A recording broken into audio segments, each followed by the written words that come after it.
Hi friends, it's Em of Plain with Em, and today we are going to be curating a 2025 TBR, setting up a fun reading challenge for the upcoming year, and looking back on our statistics of the books that we read for the previous year. You can do this very easily, for the end of the month. Or, if you're starting a new book journal in the middle of the year, you can do this then too. It's all totally fine. It's up to you. I'm going to start by drawing some books on the left-hand page. I'm just going to be drawing a giant stack of books, all precariously piled upon one another to represent all of the books that I want to read in 2025. And specifically, I would say these are the books that I want to read the most. So that means my most anticipated reads. So for me, I read anywhere between 200 and 300 books in a year. Part of that is because I do reviews on the internet, but also because I just really, really enjoy it. It's my self-care. And so obviously I'm not going to do a stack of 200 books, but what I can do is I can pick the books that I know that I'm going to want to read. So for example, Oathbound by Tracy Deonn comes out in 2025, and you bet that I will be picking that up, potentially reading it at a midnight release party. That is the situation we're in for that book. So that book is definitely making this list.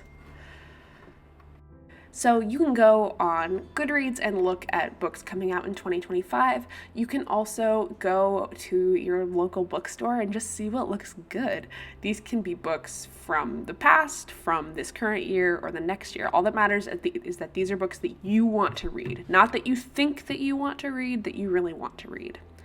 Next is a 25 in 2025 challenge. This differs slightly from the most anticipated reads stack in that this is meant to be all backlist books. So these will be all books that were published in 2024 or beyond that, you meant to get to or that you've been wanting to read for a while and you just never got to. So, for me, there's still so many books. And I'm like, oh, I wanted to read that. And I never got around to it. So, for me, one book that I might put on there would be Demon Copperhead by Barbara Kingsolver, because I haven't gotten to it. I've been wanting to read it. I might get to it in 2024. I'm optimistic, but I'm not sure.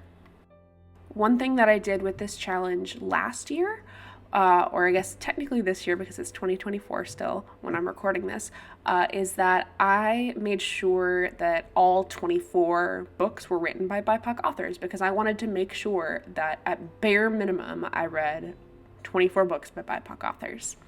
You could do this based on a genre, based on like an area of the world that you want to read about. Let's say you really want to read European mystery books or something like that, like things set in London or Scotland or France, etc.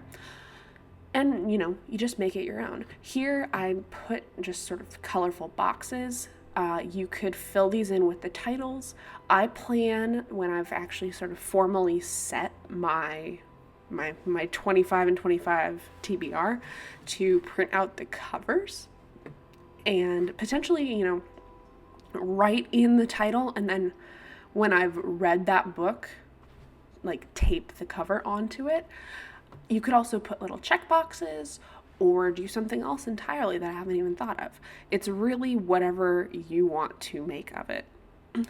One thing I know is that people commonly sort of can struggle to A, know what to read, but B, feel like they're not reading enough.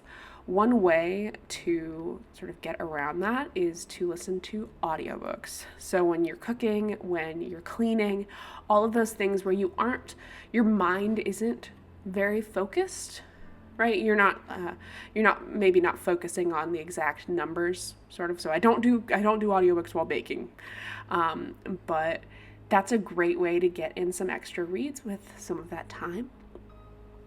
Another way is just to make sure that you're making time to actually read before bed or maybe in the morning whenever you get a quiet minute to yourself. Now, if you don't enjoy reading, that's fine. Maybe this video isn't for you, but those are just two ways that really helped me read more and, helped me sort of figure out what style of reading works for me. Next up, we have a genre tracker. So here at the end of the month or the end of the year, you can count up how many books you read in each genre. For me, I log these in a spreadsheet every single time I finish a book, so it's not hard, but apps like Storygraph will track that for you. And then you'll assign each genre a color and color in the appropriate amount of the circle based on that sort of percentage. So you can take, if I read 24 books in 2024 and 6 of them were romance, then that would mean that 25% of my genre circle would be colored with the romance color. You can use a calculator for this. I definitely do when I make them. We're also going to look at things like most read authors, the format that you read them in, and then based on just sort of each month, the total number of books you read. So this is something that I really enjoy. I'm very numbers minded, and I will have a printable with all of these pages in the associated blog that'll be linked in the description of this YouTube video. I really love stats. I think it helps you see sort of what you're liking. Maybe you find out like, oh, I read a lot more nonfiction books this year than I realized. Do I like nonfiction? Do I want to prioritize those more when I'm setting my TBRs for the month or when I'm setting in my library holds? You never know. You also might find that you have a particular format of book that you like better. Maybe you read more when it's a physical book because you like to annotate. There's totally tons of things that this can tell you based on pure statistics. So I hope you enjoyed this video. Comment down below what you're excited to read in 2025. And as always, happy planning.